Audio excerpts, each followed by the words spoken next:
Assalamualaikum warahmatullahi wabarakatuh. Waalaikumsalam warahmatullahi wabarakatuh. Alhamdulillah. Assalatu wassalamu ala sayyidina Rasulillah wa ala alihi wa ashabihi wa man tabi'ahudah. Subhanaka la ilma lana illa ma 'allamtana innaka antal alimul hakim. Subhanaka la fahma lana illa ma fahamtana innaka antal jawadul karim. Rabbana iftah bainana wa baina qaumina bil haqqi wa anta khairul fatihin wa ba'd. Alhamdulillah, kita bersyukur pada Allah Subhanahu wa taala yang telah memberikan rahmatnya sehingga pada siang menjelang sore hari ini kita bisa kembali hadir dalam kajian mingguan kitab Ithafus Sa'il Bijawabi Al-Masail di Sayyidina Al-Imam Abdullah ibn Alawi Al-Haddad radhiyallahu anhu wa ardah wa nafa'ana bihi wa bi'ulumihi wa bi anwarihi wa bi asrarihi fid dharain amin ya rabbal alamin.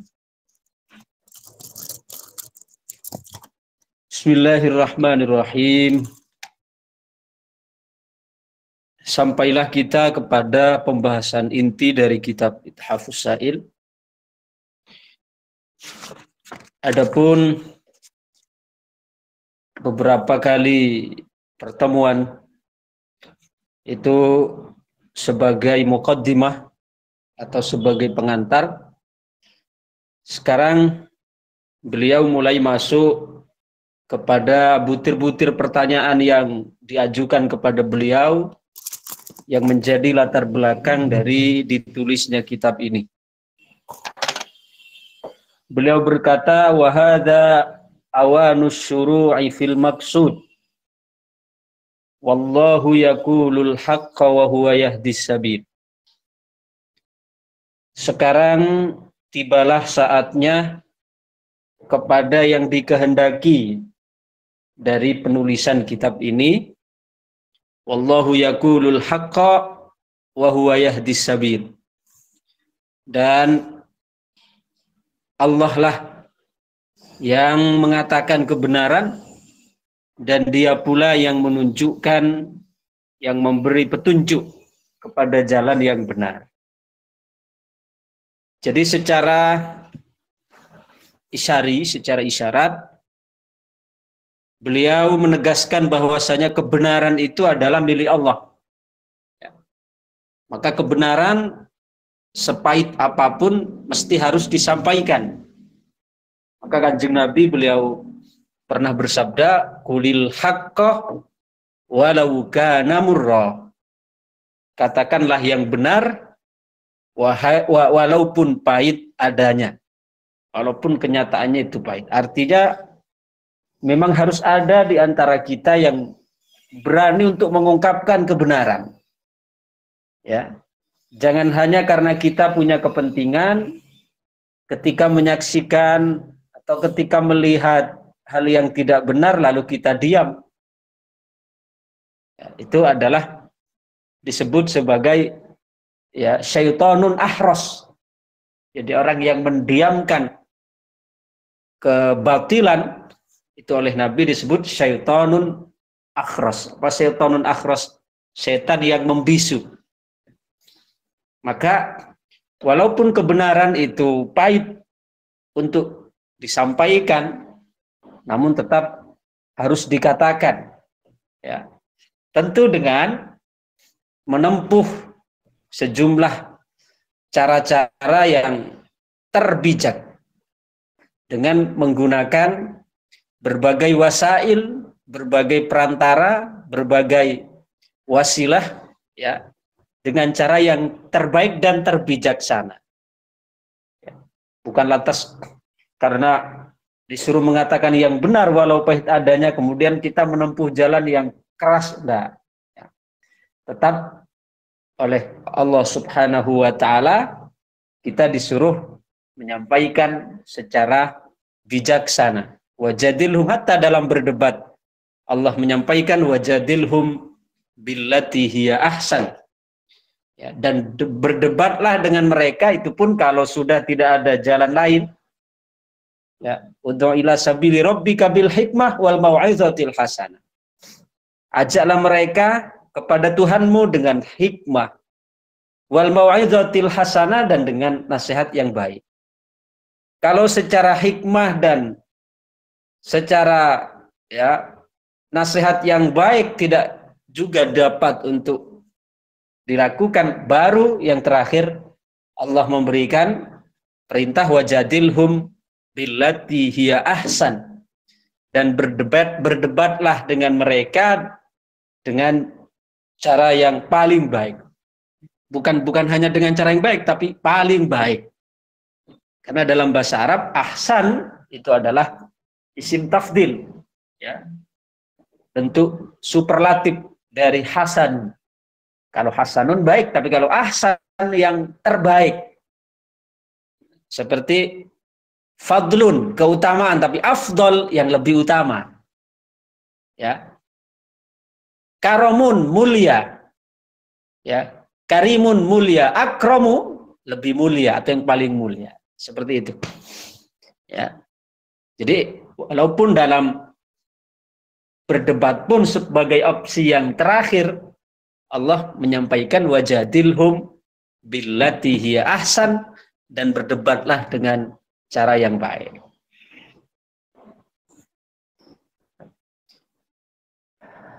Wa huwa yahdis sabil, dan dia Allah pula yang menunjukkan kepada jalan yang benar. Jadi beliau di dalam memberikan jawaban ini tetap meminta pertolongan kepada Allah, tetap menyandarkan petunjuk itu hanya milik Allah, adapun beliau hanya sebagai penyampai. Ya, walaupun para nabi, para rasul hanya sebagai penyampai. Ya.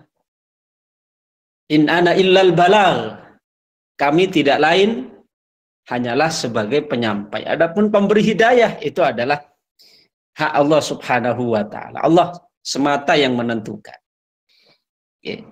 Jadi walaupun kita menghendaki orang untuk mendapatkan hidayah petunjuk, ya, tapi tetap Allah jualah yang memiliki hak untuk memberikan petunjuk kepada orang-orang yang dikehendaki. Jadi tidak kemudian menjadi alasan kita bersikap anarkis atau bersikap arogan terhadap cara-cara kita dalam menguak atau mengungkap kebenaran. Ya, salah satu contoh bagaimana Allah Subhanahu wa taala ketika merintahkan kepada Nabi Musa dan Nabi Harun, ya, untuk menghadap siapa? Fir'aun. Kita tahu Fir'aun adalah orang yang sepanjang sejarah sebagai orang yang tersombong, yang terkejam. Ya. Tapi Allah Subhanahu wa taala tetap merintahkan kepada Nabi Musa, ya, dan Nabi Harun ketika hendak berdakwah kepada Fir'aun, Allah berfirman, faqula lahu qawlan layyinan la'allahu yatadzakkaru aw yakhsha. La'allahu yatadzakkaru aw yakhsha. Faqula lahu, maka katakanlah, ya, maka katakanlah kepadanya, kepada Fir'aun, qawlan layyinan, dengan ungkapan yang lembut. Coba, padahal Nabi Musa, Nabi Harun diperintahkan oleh Allah untuk menghadap orang yang paling bengis, orang yang paling kejam, orang yang paling sombong. Tapi Allah tetap menyatakan, faqula lahu qawlan layyina. Berkatalah, sampaikanlah kepadanya dengan ungkapan yang lembut. Ya, jadi Allah Subhanahu wa taala kepada Nabi Musa dan Nabi Harun yang diberi tugas untuk berdakwah kepada Fir'aun, padahal Fir'aun sebagai orang yang paling kejam, yang paling sombong, itu saja masih Allah perintahkan untuk menyampaikan, mengemas, ya, dakwahnya dengan kemasan yang lembut, yang santai. Nah, maka pernah ada di zaman khalifah dulu, di zaman Harun ar-Rasyid kalau tidak salah. Ada seorang ulama, ada seorang ustaz Dia datang untuk menasehati Harun ar-Rasyid. Dia mengatakan, wahai khalifah, saya datang untuk menasehati Anda. Tapi mohon maaf, nasihat yang akan saya sampaikan ini sangat ini sangat keras, ini sangat kasar. Lalu apa kata Harun ar-Rasyid? Harun ar-Rasyid menyampaikan, wahai Ustaz, ada orang yang lebih baik daripada kamu menghadap kepada orang yang lebih buruk dari aku. Ya, ulangi. Kata Harun ar-Rasyid juga orang alim. Dia mengatakan, wahai Ustaz, ada orang yang oleh Allah diutus lebih baik daripada sampean. Diutus kepada orang yang lebih buruk daripada saya. Siapa itu? Nabi Musa, Nabi Harun. Itu kan lebih baik daripada Ustaz tadi. Diutus oleh Allah untuk menemui siapa? Nabi, untuk menemui Fir'aun yang lebih buruk daripada Harun ar-Rasyid. Itu saja. Ya. Oleh Allah diperintahkan, wahai Ustaz, untuk menyampaikan faqula lahu qaulan layyinan. Ya. Maka katakan, sampaikan dengan ucapan yang santun, yang lembut. Maka Ustadz itu oleh Harun ar-Rasyid disuruh keluar dari istana. Artinya ini sebagai pembelajaran bagi kita bahwa kebenaran itu tidak kemudian menjadi alasan melegitimasi bahwa karena alasan benar lalu boleh kita sampaikan secara anarkis. Tidak. Ya, tetap harus disampaikan secara santun.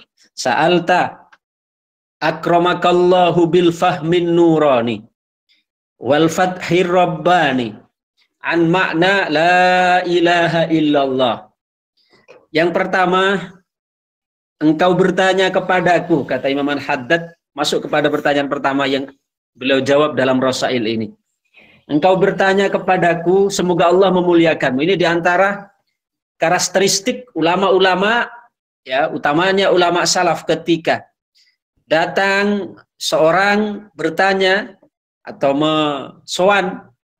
menanyakan suatu persoalan, maka selalu diselipi dengan doa-doa tulus, doa-doa ikhlas. Coba di tengah beliau akan menjawab pertanyaan, masih menyisipkan di dalamnya dengan bingkisan-bingkisan doa. Sa'alta akramakallah, coba. Engkau bertanya kepadaku, mudah-mudahan Allah memuliakanmu.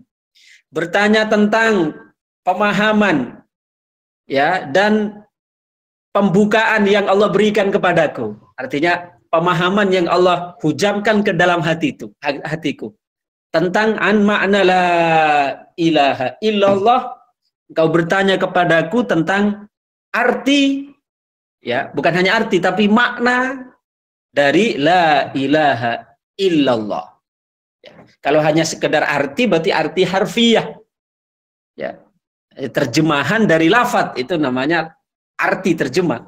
Tapi kalau disebut makna berarti kandungan-kandungan yang tersimpan, rahasia-rahasia yang terselubung di balik lafadz itu. Ya. Fa'lam, ketahuilah anna jami'al ulumid diniyah wa wasailiha tarji'u ila syarhi makna hadhil kalimatis syarifah. Ketahuilah bahwasanya semua ilmu-ilmu agama dan perantara-perantaranya. Apa perantara-perantaranya maksudnya? Ya, ilmu-ilmu yang menjadi pengantar dari ilmu-ilmu agama itu. Contoh, ya, untuk kita paham Al-Quran, kita butuh paham tafsir.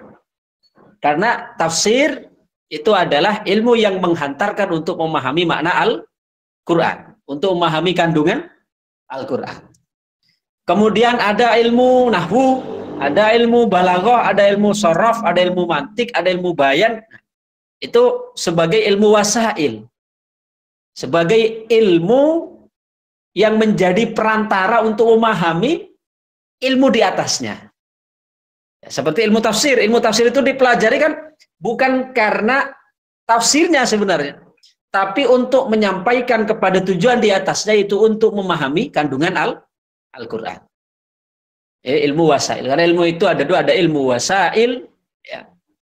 Kemudian ada ilmu maqasid. Ada ilmu wasail, ada ilmu maqasid. Ilmu wasail itu ilmu yang menjadi perantara. Ilmu maqasid yang menjadi tujuan utama. Jadi ilmu yang menjadi tujuan utama, ilmu maqasid itu ada 3. Ya. Yang pertama ilmu tauhid, yang kedua ilmu fikih, yang ketiga ilmu tasawuf. Ilmu tentang ahwalul qulub. Itu namanya ilmu maqasid. Ilmu yang menjadi tujuan. Ya. Ilmu yang menjadi tujuan, yaitu pertama ilmu aqaid, ilmu akidah berkaitan dengan keyakinan, iman. Yang kedua ilmu tentang ilmu tentang syariah, ilmu tentang hukum-hukum, ilmu syariat, ilmu fikih berkaitan dengan ibadah zahirah. Yang ketiga ilmu tasawuf, yaitu berkaitan dengan ahwalul qulub, keadaan hati, akhlak rohani. Itu namanya ilmu maqasid. Adapun selain 3 itu adalah ilmu wasail namanya, ilmu perantara. Ya. Contoh kita belajar ilmu tajwid. Untuk apa? Ya, untuk kita dapat membaca Al-Qur'an dengan benar dan fasih. Tapi itu kan bukan tujuan utama. Ya, karena Al-Qur'an itu bukan hanya sekedar dibaca, tapi untuk dipahami. Dan di dalam Quran itu ada 2, ya, ada 3 yang menjadi inti dari Al-Quran yang diajarkan di dalamnya. 1 berkaitan dengan ketuhanan, berkaitan dengan iman, kedua berkaitan dengan ibadah, ketiga berkaitan dengan akhlak. Itu namanya ilmu apa? Ilmu maqasid. Adapun selain itu adalah ilmu wasail. Anna jami'al ulumad diniyah wa wasailiha. Sesungguhnya semua ilmu-ilmu agama dan perantara-perantaranya tarji'u ila syarhi makna hadhil kalimah asy-syarifah. Semuanya kembali kepada penjabaran dari makna kalimat yang mulia ini. Ya. Jadi semua ilmu-ilmu wasail, ilmu-ilmu perantara yang saya sebutkan tadi, seluruhnya itu merupakan bentuk penjabaran dari makna kalimat la ilaha illallah. Karena la ilaha illallah ini masuk ya ilmu apa? Ilmu maqasid, masalah iman, masalah keyakinan, masalah tauhid. Wa syarhu haqqiha alladhi huwal amru wan nahyu wal wa'du wal wa'idu wa ma yattabi'u dzalik. Beserta atau berikut hak-hak dari kalimat ini yang di dalamnya ada perintah, yang di dalamnya terkandung larangan, yang di dalamnya terkandung janji, yang di dalamnya terkandung ancaman, wa ma yattabi'u dzalik, dan yang mengikutinya. Di balik perintah itu ada yang pasti artinya yang paten, yang tidak dapat ditawar-tawar, yang disebut wajib. Di balik perintah ada perintah yang sifatnya fleksibel, artinya tidak ada konsekuensi hukuman di dalam meninggalkan perintah itu, atau yang disebut dengan sunnah. Kemudian ada larangan yang pasti, yang tidak dapat ditawar-tawar, harga mati, disebut dengan apa? Haram. Ada larangan yang sifatnya itu tidak pasti, dalam arti tidak pasti, jika melaksanakan larangan itu memang tidak sampai berdosa, tapi lebih baik ditinggalkan, yaitu apa? Makruh. Wal wa'du wal wa'id. Kemudian ada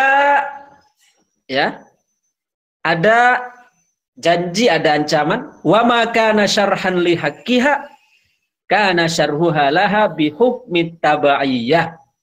Dan penjelasan-penjelasan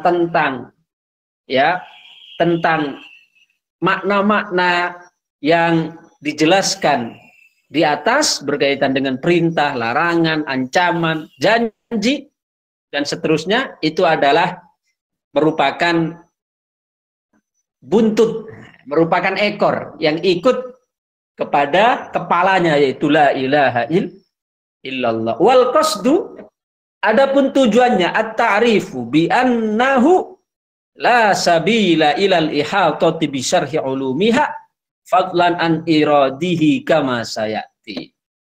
Ya.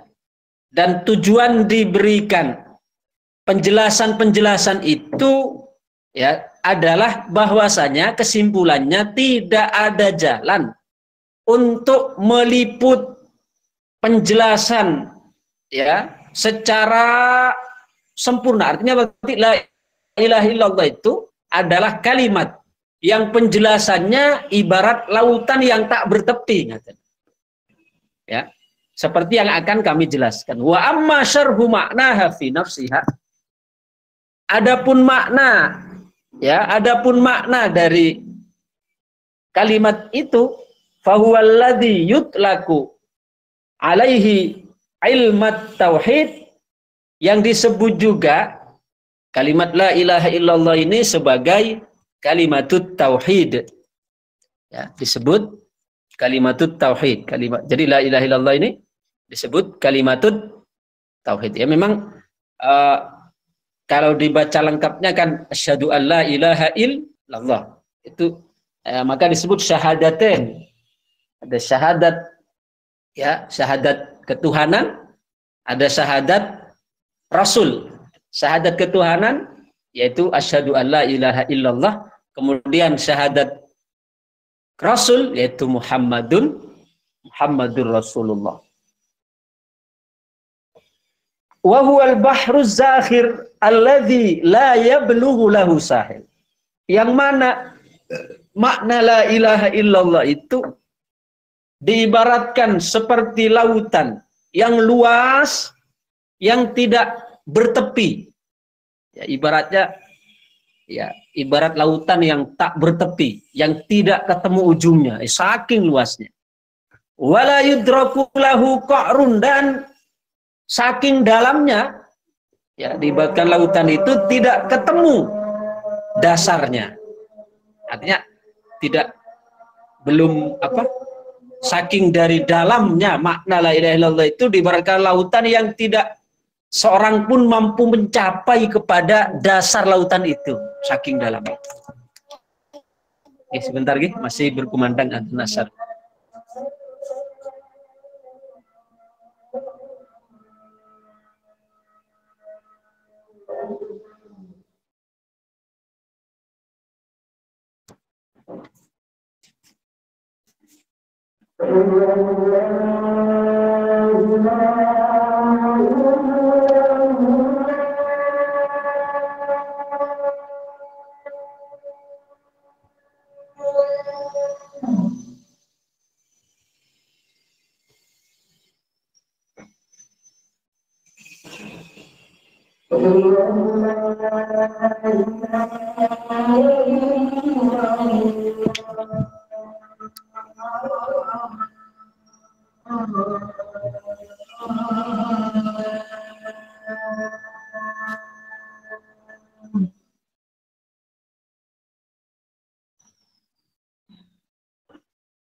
La ilaha illallah sayyidina Muhammad Rasulullah sallallahu alaihi wasallam ati sayyidina Muhammadan al-wasalatul fadilah syafa'atul wa ba'thul maqam mahmudan alladhi wa'adta innaka la tukhlif.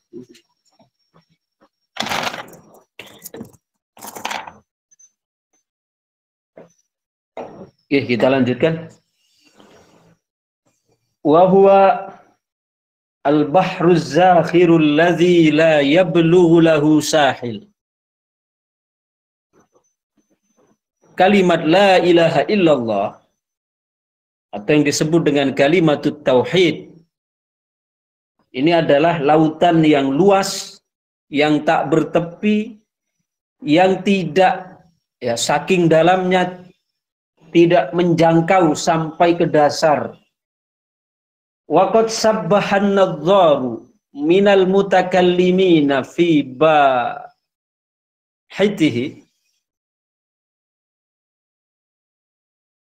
bahithihi dan para mutakallimin, orang-orang yang menekuni ilmu kalam, ilmu teori, mereka sudah banyak yang berenang. Jadi karena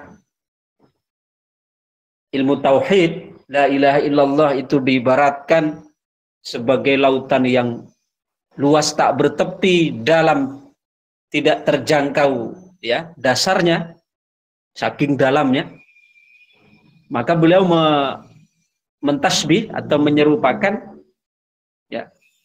orang-orang dari kalangan mutakallimin yang mencoba untuk menyelami maknanya, itu beliau gambarkan dengan waqad sabbahan nadzar. Para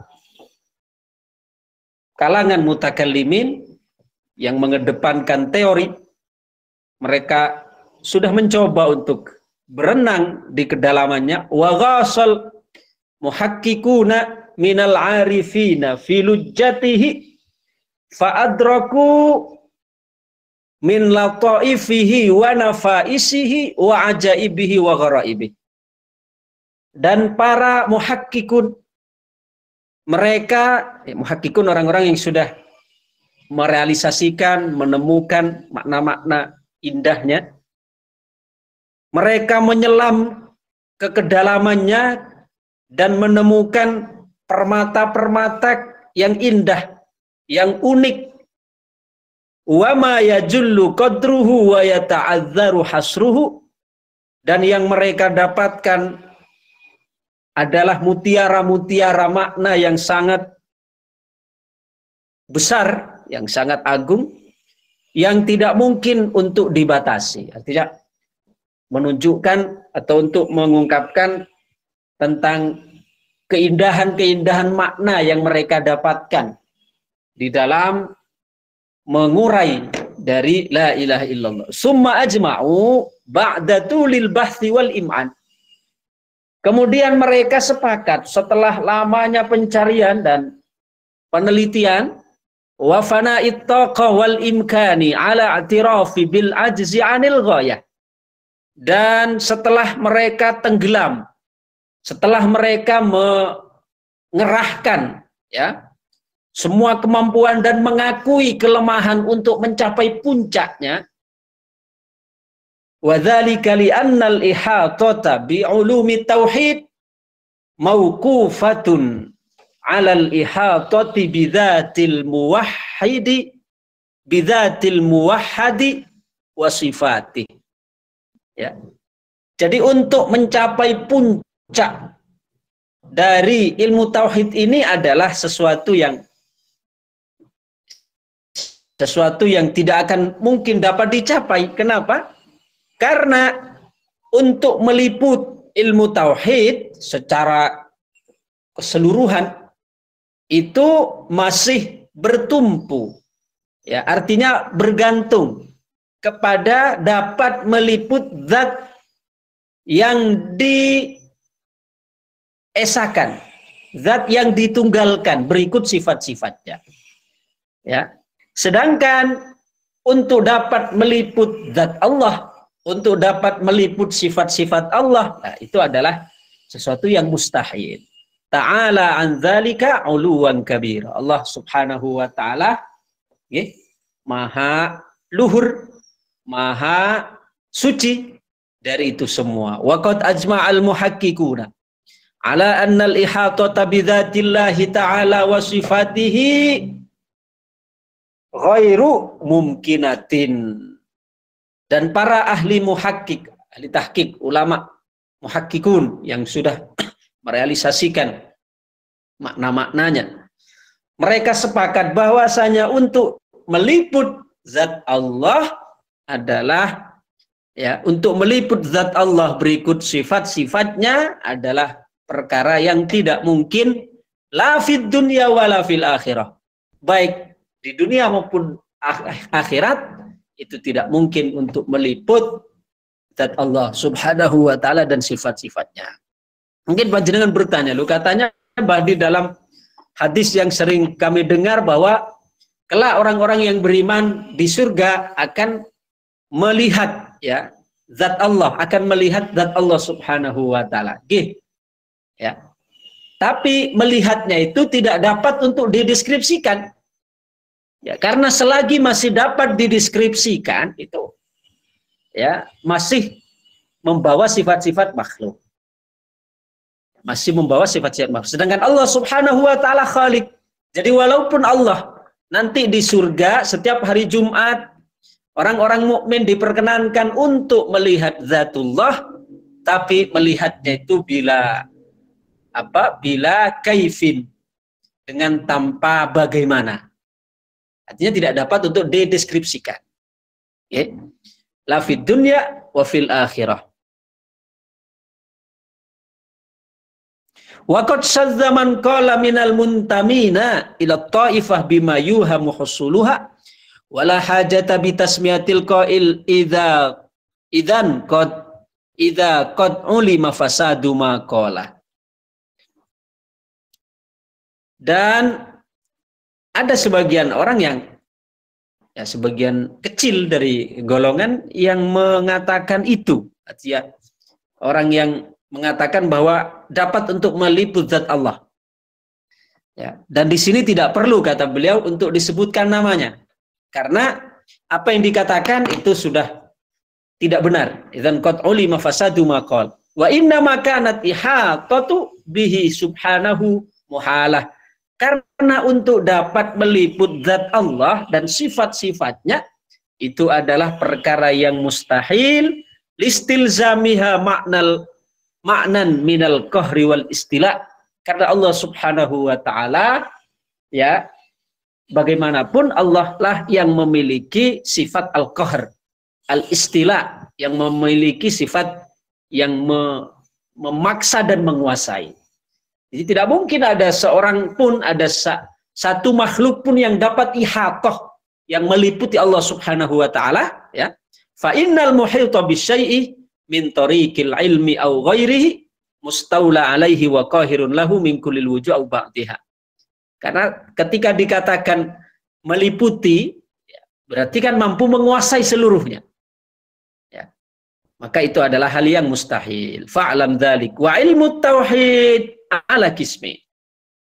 Dan ilmu tauhid itu ada dua bagian. Ahaduhuma zahir.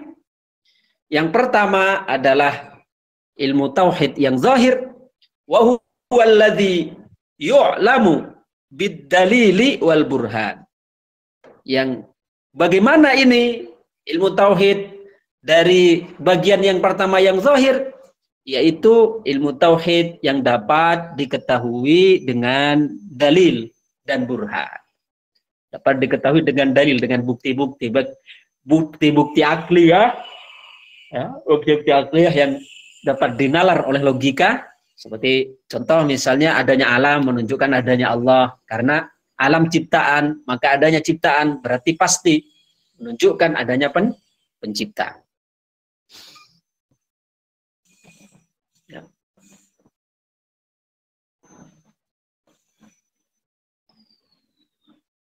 Wa huwa alladhi yu'lamu bid-dalili wal burhan wa yajibu ala kulli mu'min, dan itu wajib bagi setiap orang mukmin. Ya. Ayya'lama wa ya'taqida minhu ma la yasihhu imanuhu biduni. Maka setiap mukmin itu harus mengetahui tentang, ya, tentang tauhid zahir ini. Artinya apa-apa yang menjadikan imannya itu sah melalui dalil dan burhan, itu mesti harus mereka kuasai. Wal mutakallim huwallazi ya'tani bi tahriri hadzal ilm. Sedangkan yang secara khusus berkecimpung, bergelut dalam bidang ini adalah orang yang disebut mutakallim, ahli kalam. Wadzabbu anhu wal fahsu an adillatihi wa barahini. Dan mereka yang mengumpulkan, mencari dalil, menguraikan. Fayafdulu ammatal mu'minina bidzalik. Maka dalam hal ini mereka para mutakallimin, mereka, ya, memiliki kekhususan, memiliki keutamaan dibanding orang mukmin yang lain, artinya yang tidak memiliki dalil. Wa fadluhu in kana imanan wa ilman.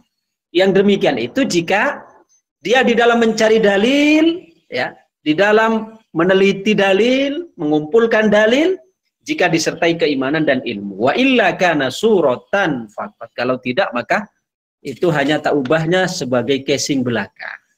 Ya, hanya sebagai casing belaka. Wasani. Sekarang bagian yang kedua. Wasani minal qismaini batin. Yang kedua dari bagian tauhid, yaitu bagian batin. Wa huwa ma la yudraku bidunil kashfi wal ayan. Ya, yang mana ini tidak dapat untuk dipahami tanpa penyingkapan dan penyaksian. Jadi kalau yang pertama tadi disebut dengan tauhid mutakallimin, disebut tauhid dalil, tauhid burhan. Ya, sedangkan yang kedua ini disebut tauhid al-kasyf, penyingkapan. Arti Allah Subhanahu wa taala yang memberikan anugerah tersingkapnya hijab-hijab sehingga mampu untuk menyaksikan makna-makna itu secara ayanan, secara langsung. Wa dzalika mirasut taqwa, yang demikian itu adalah warisan dari ketakwaan. Wa ma'nal hidayah allati hiya samratul mujahadah, dan itu yang dimaksud makna dari hidayah yang merupakan, ya, merupakan hasil dari mujahadah. Maksudnya bagaimana ini? Seperti contoh di dalam Al-Qur'an Allah menyebutkan, ya, wa may yu'min billah yahdi qalbah. Wa may yu'min billah yahdi qalbah. Barang siapa yang beriman kepada Allah, maka, ya, hatinya akan mendapatkan hidayah. yahdi qalbah. Coba kita pelan-pelan pahami. Wa may yu'min billah yahdi qalbah. Barang siapa yang beriman, maka hatinya akan mendapatkan hidayah. Ya, padahal sejauh yang kita ketahui, yang namanya hidayah, ya itu datang sebelum iman. Gitu. Ada orang sekarang belum bersyahadat.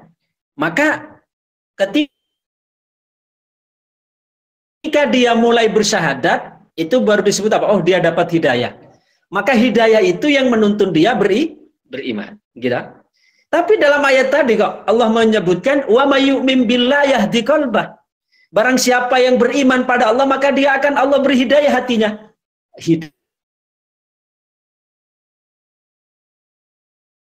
Hidayah di sini bukan hidayah umum. Ya. Untuk yang pertama tadi yang saya sebutkan, bahwa orang ya dengan hidayah dia dapat beriman, tapi dalam ayat tadi, barang siapa beriman maka akan dapat hidayah, yaitu hidayah khusus. Ya. Artinya, kalau orang ada iman dalam hatinya, maka Allah akan beri hidayah hatinya untuk dapat ridho, untuk dapat ikhlas, untuk dapat ya zuhud, untuk dapat menampung hatinya dengan sifat-sifat yang mulia. Itu hidayah khassah. Ya. Yang berbeda dengan hidayah yang pertama, yang dengan hidayah itu orang bisa beriman kan gitu nih. Tapi untuk ayat tadi wa may yu'min billahi yahdi qalbah, dengan iman maka dia akan mendapatkan hidayah lagi hatinya, itu hidayah untuk menampung sifat-sifat yang terpuji. Wa huwa sirrun bainal abdi wa baina rabbih, dan itu adalah merupakan rahasia antara hamba dengan Allah.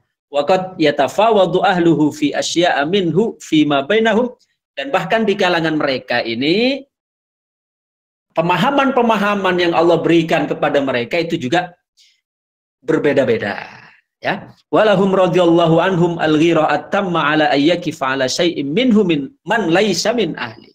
Dan mereka sangat hati-hati, yakni untuk mengungkapkan, untuk menjelaskan penjelasan tentang ilmu mukasyafah ini, ya, tauhid muka al-kasyaf, mereka sangat ya memilih, ya, karena kalau sampai menjelaskan kepada orang yang salah, itu akan menjadikan mereka juga salah paham. Ya. Hatta kana al-Junaid rahimahullahu idza arada ay yatakallama fihi ma ashabi yaghliqul baba wa yaj'alul mafatih tahta warikihi wa dzalika rahmatan minhum bil mu'minin. Bahkan Al-Imam Junaid Al-Baghdadi, kalau beliau ingin membuka ya tentang ilmu ini, yakni tauhid al-kasyf ini, beliau akan ya mengunci dulu pintu, kemudian kuncinya itu akan beliau taruh di bawah pantatnya. Artinya kuncinya itu beliau amankan. Kenapa begitu? Rahmatan minhum bil mu'min. Itu untuk ya menjaga privasi. Artinya jangan sampai orang-orang yang belum menjangkau itu menjadi salah paham. Oke, ini saja dulu kajian kita hari ini, mudah-mudahan menjadi tambahan ilmu yang bermanfaat, membawa maslahat fid dini wad dunya wal akhirah. Amin amin ya rabbal alamin. Bisirri asrari al-Fatihah.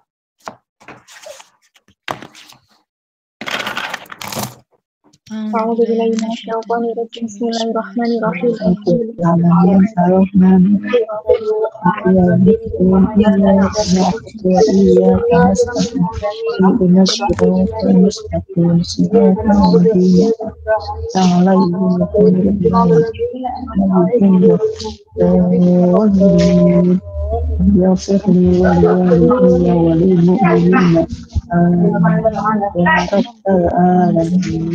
Allahumma salli wa sallim wa barik ala sayyidina Muhammadin wa ala alihi wa sahbihi ajma'in. Alhamdulillahi rabbil alamin.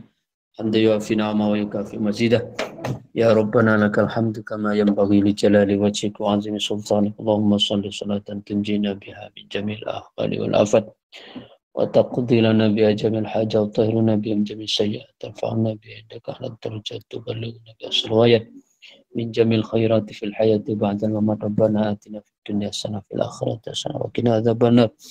Allahumma inna nas'aluka rizqan halalan وعلما نافعا وعملا متقبلا ربنا آتنا في الدنيا حسنة في الآخرة حسنة وقنا عذاب النار صلى الله على سيدنا محمد وعلى آله وصحبه وبارك وسلم سبحان ربك رب العزة عما يصفون وسلام على المرسلين الحمد لله رب العالمين الفاتحة.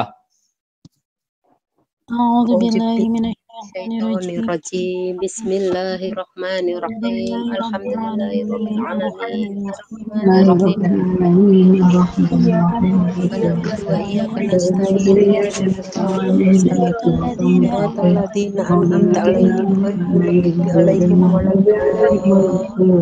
الضالين والوالدين وللمؤمنين آمين يا رب العالمين. Demikian, terima kasih. Assalamualaikum warahmatullahi wabarakatuh.